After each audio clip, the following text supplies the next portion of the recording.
呢塊巨石遺留落嚟嘅軌跡同埋魅力，我哋有冇睇到呢？你又有冇留意到佢呢？你有冇諗過喺100幾年前，當時只有200幾人喺呢條村，佢哋開採呢度嘅石頭為生。由於石材屬於優質嘅1級花崗岩石材，所以產品行銷世界，石礦業得以蓬勃發展，三家村亦因而繁榮起嚟。後來因為政府嘅政策調整而令石礦場畫上一個句號，村民頓時失去生計，必須尋找新嘅出路。所謂靠山食山，靠水食水，佢哋以山不通，唯有走水路呢個方法再揾出路。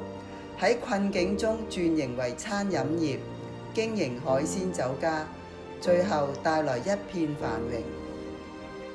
從1960年代至到1970年代，村民中有疍家、客家同埋各省各鄉嘅人士，佢哋憑住對海鮮嘅烹調獨特嘅廚藝，將鯉魚門成功打造為世界級嘅飲食品牌。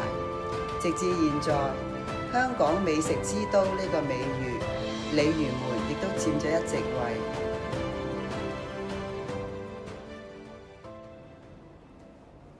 鯉魚門嘅變遷係時代嘅縮影，石礦場嘅沒落反而開啟咗新嘅篇章。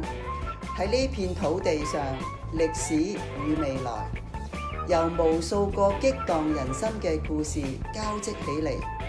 無論佢哋艱辛咁打石，或者勤勞咁經營，從未停止過，不斷向前，顯示佢哋強韌嘅生命力，喺天地之間揾到屬於佢哋嘅位置。鯉魚門可謂係石頭一朝成翡翠。